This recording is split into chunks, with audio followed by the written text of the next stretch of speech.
നിങ്ങളുടെ ഇഷ്ട പരമ്പരകൾ എക്സ്ക്ലൂസീവായി സൺ നെക്സ്റ്റ് ആപ്പിലൂടെ തികച്ചും ഫ്രീ ആയി ഇപ്പോഴേ ആപ്പ് ഡൗൺലോഡ് ചെയ്യൂ.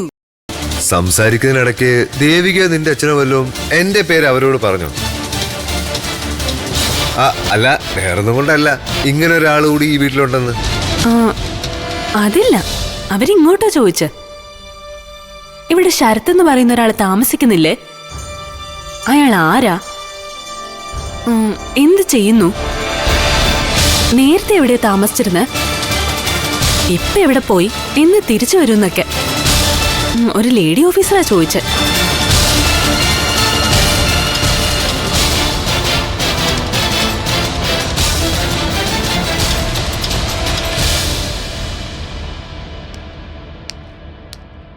കണ്ടാലേ അറിയാം അവരിത്തിരി ഷാർപ്പാ. ഈ അന്വേഷണത്തിൽ മിക്കവാറും ദേവിക പെടും. പെടണമല്ലോ, അവരകത്തു പോണം. യഥാർത്ഥ പ്രതി പിടിക്കപ്പെടണമല്ലോ. അതിനല്ലേ വേറെ അന്വേഷണ സംഘത്തെ വെച്ചത്. അപ്പൊ നിരഞ്ജൻ ഡോക്ടർ അല്ല പ്രതി എന്നാണോ ശരത്തേട്ടൻ പറയുന്നത്? അങ്ങനല്ല ഞാൻ ഉദ്ദേശിച്ചത്. യഥാർത്ഥ പ്രതിയും കൂട്ടുപ്രതിയും അകത്തു പോണമല്ലോ. അങ്ങനല്ലേ വേണ്ടേ? അത് വേണം. നീ വാ, മുത്തശ്ശി ഒന്ന് കാണട്ടെ. വാ. ശരത്മോൻ വന്ന കാര്യം നിത്യമോള് പറഞ്ഞായിരുന്നു. പോയ കാര്യം ഭംഗിയായി നടന്നു എന്നും പറഞ്ഞു. അല്ല, ഇവിടെ വേറെ ആരും കണ്ടില്ലല്ലോ. ചത്തോ? പോലീസ് വന്നപ്പോഴേ മാളത്തിൽ ഒളിച്ചതാ. അമ്മയോട് നല്ല നാരണം ഞാൻ പറഞ്ഞിട്ടുണ്ട്. അമ്മ അതിന്റെ ക്ഷീണത്തിൽ കിടക്കുമായിരിക്കും. കേട്ടോ ശരത്മോനെ, ആമ്പർന്നോൻ ഒരു ഐഡിയ പറഞ്ഞു. എനിക്ക് വലിക്കാനും അത് നല്ലതാണെന്ന് തോന്നി. നല്ല അല്ലാത്തത് വല്ലോ അച്ചച്ചൻ പറയൂ. എന്നാ അച്ചച്ച? സംഗതി നമ്മൾ നേരത്തെ പറഞ്ഞത് തന്നെ. ഒരു ജ്യോതിഷാലയം അങ്ങ് തുടങ്ങാമെന്ന് വെച്ചു. ഒരു മുറി വാടകയ്ക്കെടുത്ത്. സൂപ്പർ സംഗതി. ഹൈടെക് ആയിരിക്കണം, കമ്പ്യൂട്ടറൊക്കെ വേണം. അയ്യോ, അതിന് ആമ്പർന്നോന് കമ്പ്യൂട്ടർ അറിയത്തില്ലല്ലോ. കമ്പ്യൂട്ടറൊക്കെ അറിയാവുന്ന കാണാൻ നല്ല ഭംഗിയുള്ള ഒരു കൊച്ചിനെ ഫ്രണ്ട് ഓഫീസ് മാനേജായിട്ട് അങ്ങ് നിയമിക്കണം. അത് വേണ്ട, അത് വേണ്ട. പണ്ടിങ്ങേര് പൂജയ്ക്ക് കൂട്ടുകൊണ്ടുവന്ന ഒരു യോഗമാതാവിന്റെ ചൂലെടുത്താ ഞാൻ അടിച്ചോടിച്ചത്. മഹാറാണിയുടെ മാതിരി കിരീടമൊക്കെ വെച്ചായിരുന്നു പൂജയ്ക്ക് അവളെ ഇരുത്തിയിരുന്നത്. എന്തായിരുന്നു ആ മഹാറാണിയുടെ പേര്? ലീലാമ്മ. മഹാറാണിക്ക് ഇടാൻ പറ്റിയ പേര്. ഈ ഫ്രണ്ട് ഓഫീസ് മാനേജറുടെ കാര്യം പിന്നെ തീരുമാനിക്കാം. ടൗണിൽ ഒരു മുറി ഞാൻ ശരിയാക്കാം. നല്ല പരസ്യം കൊടുക്കാം. ഒരു വലിയ ബോർഡ് വെക്കണം. പേര് നല്ല കിടുവായിരിക്കണം. കിടുവല്ല, നല്ല കിക്കിടും. ഒരു ന്യൂ ജനറേഷൻ പേരായിരിക്കണം. സോമൻസ് യൂണിസെക്സ് ആസ്ട്രോളജി സെന്റർ എന്നായാലോ? അത്തരം വൃത്തികെട്ട പേരൊന്നും വേണ്ട. അയ്യോ, ഇത് വൃത്തികേടല്ല. പുരുഷന്മാർക്കും സ്ത്രീകൾക്കും വരാവുന്ന അതിന്റെ അർത്ഥം. ചില മുടിവെട്ടുകാരുടെ പേര് കണ്ടില്ലേ? Unisex salon. എന്നാലും അത് വേണ്ട മോനെ, ഒരു വർക്കത്തില്ല. അച്ചാച്ചൻസ് അസ്ട്രോളജി സെന്റർ എന്നായാലോ? തുടങ്ങുന്നത് തട്ടുകടയല്ല, ഭാമനി മെമ്മോറിയൽ ജ്യോതിഷാലയം. അതിന് ഭാമനി അമ്മച്ച് ആദ്യം ചാവണ്ടേ? അയ്യോ, എന്നാ വേണ്ട. ഞാനേ കനപ്പെട്ട ഒരു പേര് പറയാം. Brahmasree Soman's astrology research centre. ചുരുക്കപ്പേര് BAR. അയ്യോ, അപ്പൊ ബാർന്ന് വായിക്കത്തില്ലേ ശരത്തേട്ടാ? വായിക്കും. ആളെ കൂട്ടാനുള്ള സൈക്കോളജിക്കൽ മൂവ്മെന്റ്. 1-ാം തീയതി ആള് വരും. അല്ലെങ്കിലും യാതൊരു പ്രയോജനം ഇല്ലെന്ന് അറിഞ്ഞുകൊണ്ട് തന്നെ ആളുകൾ പോകുന്നിടം ആരണ്ടും. നല്ല ജ്യോതിഷാലയത്തിൽ പോയാൽ ഗുണമൊക്കെ കിട്ടും. അയ്യോ, ഞാൻ അച്ചാച്ചന്റെ ഉദ്ദേശമല്ല പറഞ്ഞേ. അച്ചാച്ചൻ പണ്ഡിതനല്ലേ. ഞാനേ വേറെ വാഴകളെ ഉദ്ദേശിച്ചത്.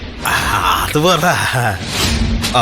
പിന്നെ അച്ചാച്ചന്റെ പേരിൽ കുറെ ഡിഗ്രികൾ വേണം. അതിനിങ്ങേര് മഴ പെയ്തപ്പോ പോലും പള്ളിക്കൂടം വരാതെ കേറിയിട്ടില്ല. പിന്നെങ്ങനെ ഡിഗ്രി കിട്ടാനാ? നമ്മൾ ചുമ്മാ അച്ചാച്ചന്റെ പേരിന്റെ കൂടെ കണസാന്ന് കുറച്ച് ഡിഗ്രികളുടെ വാരി വിതണം. ഇംഗ്ലീഷ് 26 അക്ഷരങ്ങളെ ചിന്തിച്ചെതിരി കിടക്കുമല്ലേ. എന്തായാലും പേര് എനിക്ക് ഇഷ്ടപ്പെട്ടു കേട്ടോ. ബാർ 1-ാം തീയതിയും തുറക്കുന്ന ബാർ. ചാത്തസ്വാമിക്ക് ഇഷ്ടപ്പെടും. പെടും.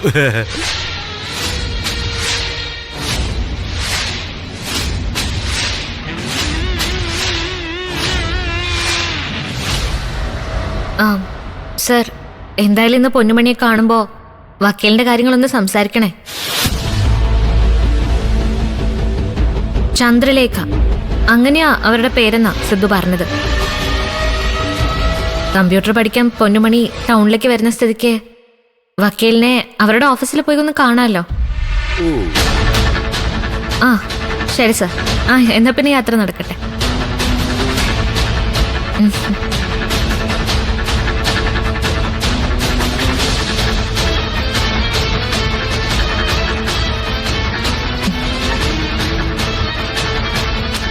ആരായിരുന്നു ദേവികെ? ഓ, നിരഞ്ജൻ ഡോക്ടറായിരുന്നോ? അതേടാ. സംസാരിച്ചതേ പൊന്നുമണി നിനക്കെതിരെ കൊടുക്കാൻ പോകുന്ന കേസിന്റെ കാര്യമാണ് പറഞ്ഞേ. അല്ല, നീ കേട്ട് കാണുമല്ലോ അവിടെ നിന്ന് വക്കീലിനെ കുറിച്ച് ഞാൻ പറയുന്നത് ഇല്ലേ? വക്കീല് ചന്ദ്രലേഖയല്ലേ? ആ അതെ. ആളെങ്ങനാടി ദേവികെ? സുന്ദരിയാണോ? എനിക്കൊരു വക്കാലത്ത് കൊടുക്കാന്. ആടാ, നല്ല സുന്ദരിയാ. ഞാൻ കണ്ടിട്ടില്ല, പക്ഷെ നല്ല മിടുക്കിയാന്നാ സിദ്ധാർത്ഥ വക്കീല് പറഞ്ഞത്. ഓ, സിദ്ധാർത്ഥം വക്കീലിന്റെ സെറ്റപ്പാണല്ലേ? ചെരുപ്പൂർണോടാ നായ ഞാൻ. അയ്യോ, സെറ്റപ്പ് എന്ന് പറഞ്ഞ സിദ്ധാർത്ഥം വക്കീല് സെറ്റ് ചെയ്ത് തന്ന പെൺവക്കീല് ആണെങ്കിലേ ആ സുന്ദരി കുട്ടിയോട് എന്റെ വിജയാശംസകൾ അഡ്വാൻസ് ആയിട്ട് പറഞ്ഞേക്കും. ശരത്തിനെ തോപ്പിക്കാൻ ഇറങ്ങുന്ന പുതിയ പെൺപുലിയല്ലേ? പക്ഷേ എനിക്കെന്റെ പേർഷ്യൻ ക്യാറ്റിനെ ഇഷ്ടം, എന്റെ ദേവൂട്ടിയെ.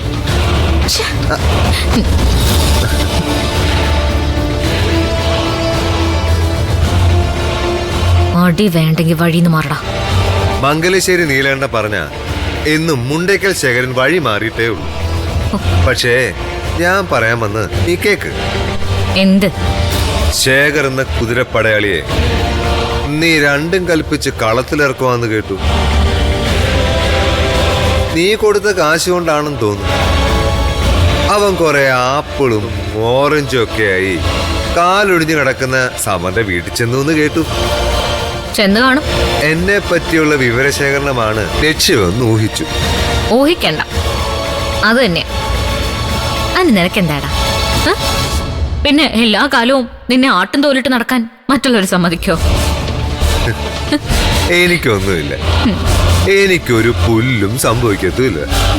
സംഭവിക്കാൻ പോകുന്നേ മറ്റു ചിലർക്കാ.